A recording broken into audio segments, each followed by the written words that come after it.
Hello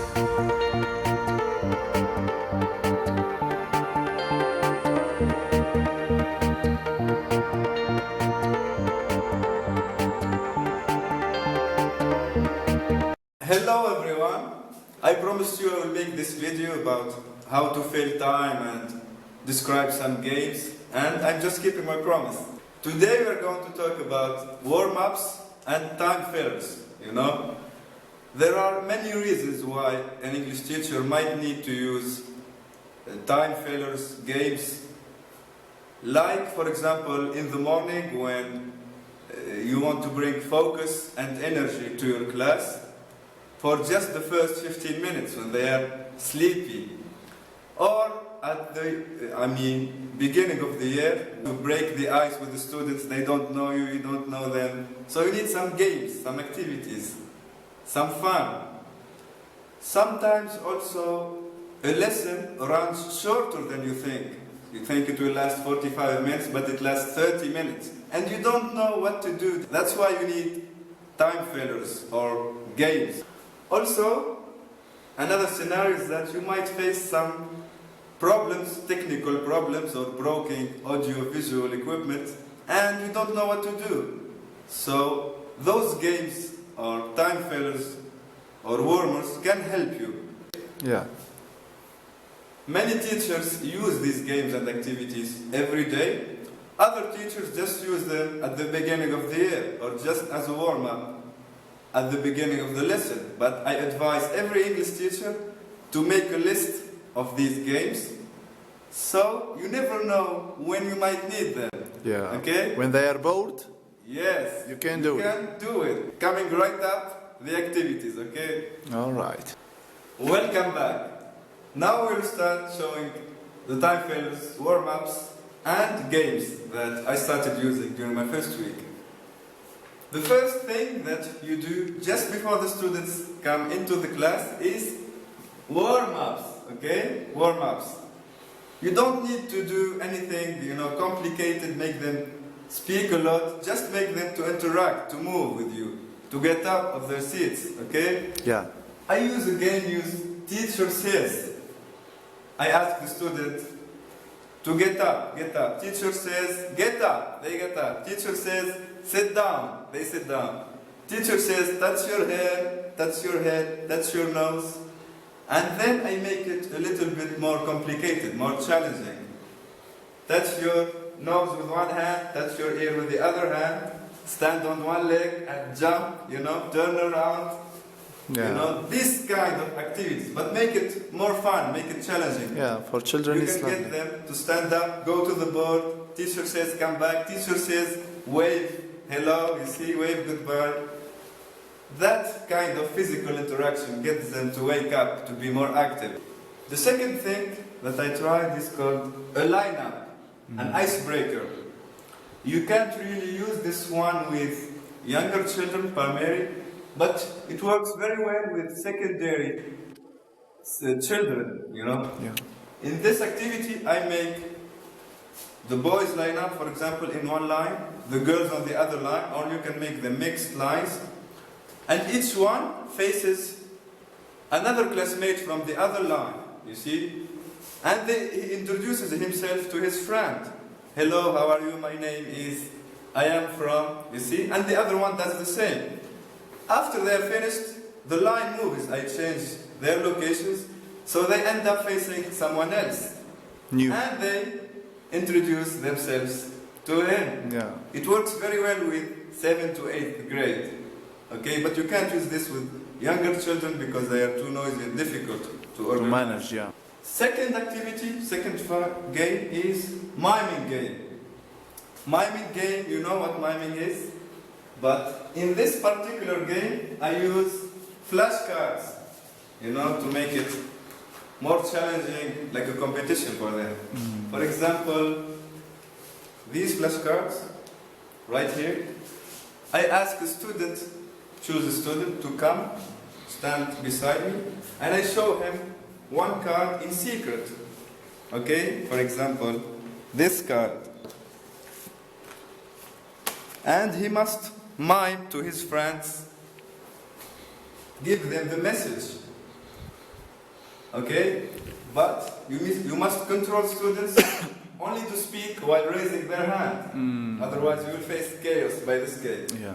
And the classmate who answers correctly gets to come here and you show him another card. And he mimes it for his friend, and so on and so forth. Okay? All right. Okay, now I will choose one of you to come here.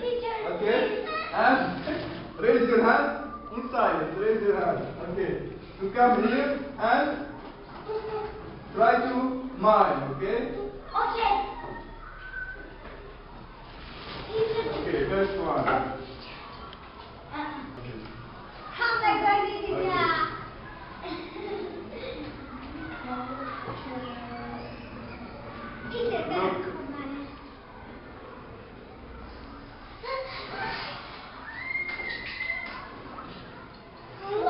Flower, yes, flower. Okay, flower. Come. Kızlar, öyle yapmayın. No? Okay. Okay, okay.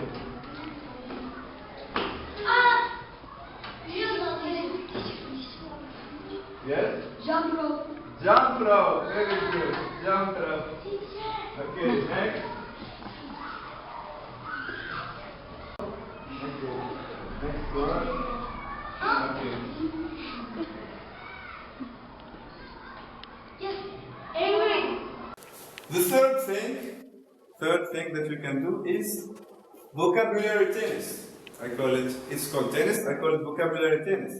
I make the girls line up in one line, the boys on the other line, and I choose a theme. For example, food.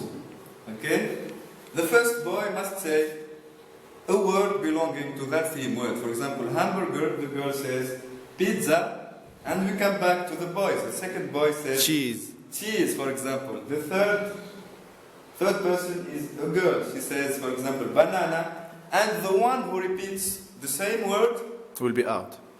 will be out, and his team loses 1 point. Nice. And then we repeat. You can do it with food, you can do it with school, with any theme that you want. And it works perfectly fine with younger kids and with older kids. Just make it simpler with primary. Okay. Now we are going to play a game. Okay? A game. About food. Yes. Yes. Okay? Food. Yes. Okay, one by one. Give me food. Hamburger. Sandwich. Sandwich. Pizza. Pizza. French fries. French fries. Lemon. Yes. Chicken. Chicken. Meat. Food. Meat. Milk. All right. Yeah. Okay, the next one is called categories. This is highly advisable for secondary kids because it's a little bit complicated for primary kids. In this game of categories, I list down, for example, vegetables, animals, girl name, boy name, country, food, and I choose a letter, for example, T. Then I ask the students to give me one country beginning with T, one animal beginning with T, one girl name, one boy name, one food beginning with T, and I choose One T's, one okay? job too. Job, maybe, yes. Yeah. You can use job too. Yeah. And who answers correctly gets to come to the board and write in front of vegetable, for example, with T, tomato. Country, Tunisia. Okay? Yeah. Animal, tiger, for example. It's a fun game that you can use. Teacher as a job. Teacher, or- job, yeah. yes, Yeah, very yeah. good. Nice. Okay, the next one is called tossing the ball. You can use this with various teams. Okay, I think I have a ball here. Yes, there it is. Nice. Okay, you can use this with primary children. It works perfectly fine. They love it. Yeah. They love it. You can use it with numbers. For example, you say 1 and you toss the ball to one child. Yeah. He catches it, he must say 2. And he tosses it to his friend. 3, 4, 5, 6. Good. Yeah. And you keep going And repeat. until one of them makes a mistake and you repeat it all over again. It could be very fun. You can do it with numbers, You can do it with days of the week. For example, Monday, and you toss the ball. Tuesday, Thursday, Wednesday, and so on and so forth. Yeah. I did it also with months.